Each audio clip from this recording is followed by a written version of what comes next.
I'm joined now by Mal Fletcher, who's a futurist, a social commentator, and chair of 2030 Plus. And we're talking today, Mal, because the news has been full of stories about AI, artificial intelligence, in recent weeks, including Goldman Sachs saying they think that up to a quarter of jobs across Europe and the UK could be taken by AI in the not too distant future.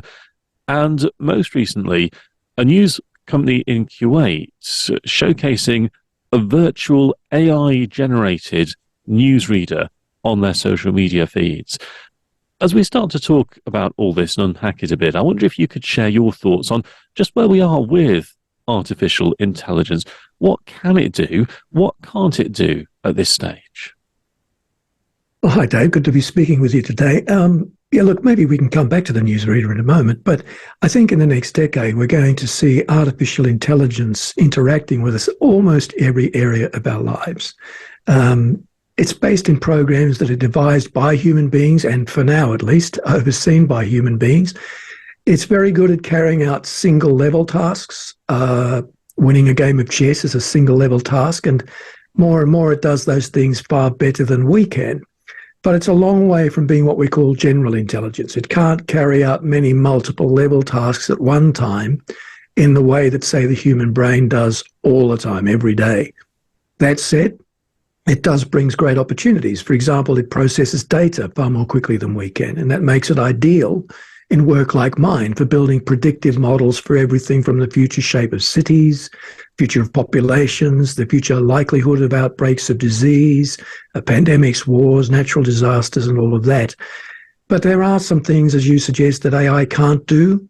One of them, a big one for me, is that it can't show empathy.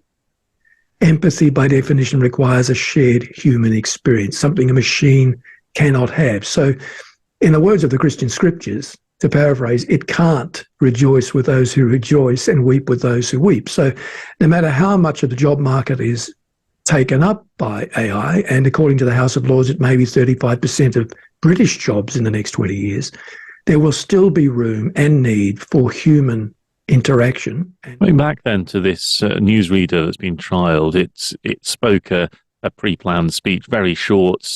They've spoken about maybe if they could develop it into having a Kuwaiti accent in the future, maybe they could have it reading news bulletins. Would that ability to do a single level task without empathy, would that actually really fit something like news, where we do want lack of bias, lack of partiality? Well, it could do that job quite well, reciting. I mean, newsreaders are skilled at what they do, but it's not brain surgery to read from a teleprompter, though it's harder than it looks. So I think, yes, that it could do that job fairly well. But I think it's important for human beings to know that someone they're hearing from, especially on things they need authority, where their authority is needed, credibility based on authority. I think for us, the sense will always be, I want to know that a human being is telling me this, especially if it's something that's going to deeply affect my life. And the other thing that came on the back of that story just a few days ago was the chief executive of BBC News, Dave, you might have seen this, calling for what she called a forensic journalism hub to help fact check and verify images and videos, because we're going to see what I call a tsunami of misinformation in the next few years, partly because of AI in the news space. We're going to need armies of volunteers in the community, not just specialists, who have some basic training in data literacy to help us track the development of false news as it begins to emerge. So there's a big problem. It's more than just news readers here. It's about the whole way that news is generated and the way that it's reported. Because we've seen some signs of this already, haven't we? The dark side of AI, as it were, whether it's images of the Pope apparently wearing a white puffer jacket, that was fake, or images of Donald Trump kneeling and praying in a beam of light, which again was generated by AI. We're seeing that already, aren't we? Yeah, we are. And we can expect to see a lot more of that. And we'll need to be a lot more savvy when it comes to AI. We have to remember that AI draws its baseline information, if you like, its worldview, from mainly human-generated data. So technology like what's called generative AI, ChatGPT, much talked about of late, is an example of generative AI that generates essays, poetry, and so on. It's developed first by using data fed to it by human programmers. And studies already show, Dave, that chatbots sometimes give really outrageous answers to questions simply because they're reflecting the biases of their human programmers. Now, added to that, you've got the challenge of generative AI feeding itself online using data provided by the general public, for example, from social media.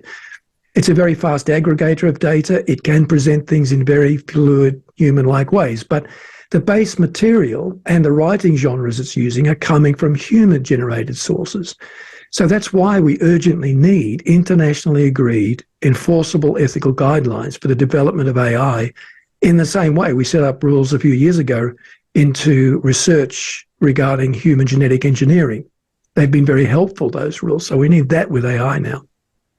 And those ethical considerations, are they just going to cover top level, if you will, nation states, how big companies like Google, Microsoft, etc., use this technology?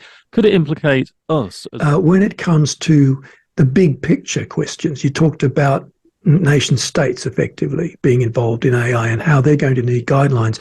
A good example of that, and one that will affect entire populations, is the use of fully autonomous weapons.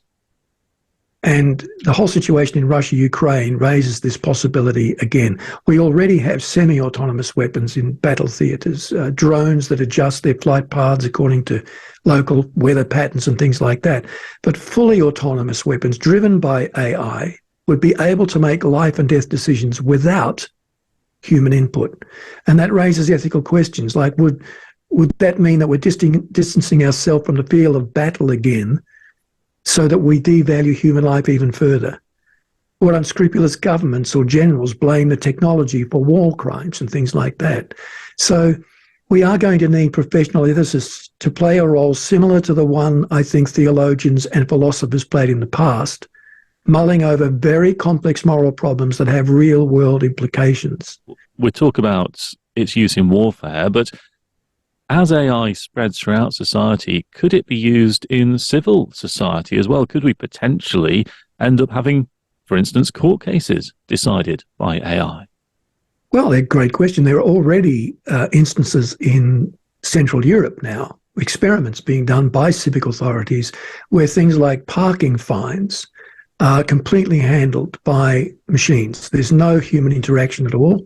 There's not even a chatbot to deal with, although chatbots are often used for this these days, ever since the launch of Do Not Pay a few years ago, which broke the ground.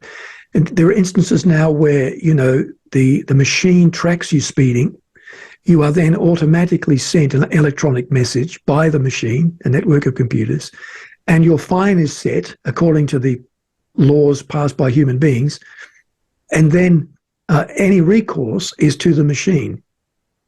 So really there's no human involvement aside from the assumed perpetrator of the offence. There's no human input at all. Now, that's not a particularly comfortable thing for human beings because, again, we like to feel that there's the possibility of a shared human experience here, and I can call upon someone else's understanding of what it's like to be human in going through something like that. So there are possibilities here that streamline processes, but there are dangers here that could rob us of human autonomy. Mal Fletcher, thank you for joining us today. Thank you, Dave.